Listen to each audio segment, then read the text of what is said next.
تخيل الا في سمي جدك حيلان،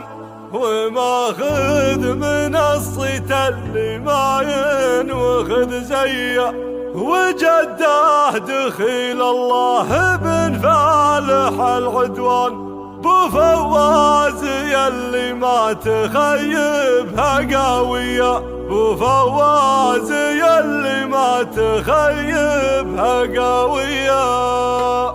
ألا يا هجوس في مدايح عريب الشان، في مدح الجنان والقصيدة حماسي، تخير من الأبيات نادر على الأوزان، بكتب قصايد نادر شرطي حصري، على تخيل الا في سمي جدك حيلان، وماخذ من الصيت اللي ما ينوخذ زي، وجده دخيل الله بن فالح العدوان، بو فواز يلي ما تخيبها قوي، يجعل الثرى دايم على قبره الرحمن، وكلمات نعم تنقال الى حل طري، وفواز ما مثله ولا منه حيلان، هو عمك كريم الكل يمنى رهاوي، وفالح حزام لك كما المحزم المليان، هو عمك ولا هبدا تخيبها قوي، وابوك انت يتخيل كريم على العربان، يجعل الهقاوي ما تخيب مساعي، ليا جاكم الطرقي يعلق له القعدان، ويثني عليهم فالمواجب يا حي، يجعلك يتخيل اطباعك على العمان، كريم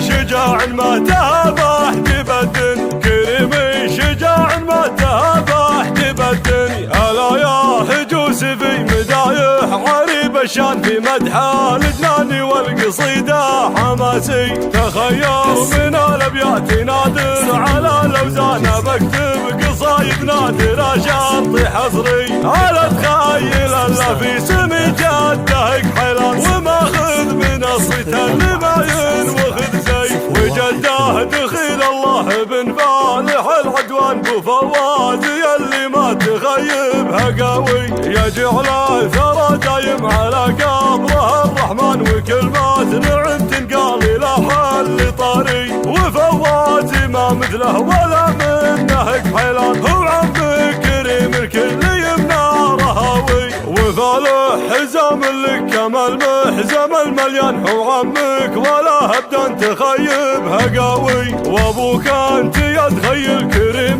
على العربان، يجعل الهقاوي ما تخيب مساعي، ليا جاكم الطرقي يعلق له القعدان، ويثني عليهم فالمواجب يا حي، يجعلك يتخيل اطباعك على العمان.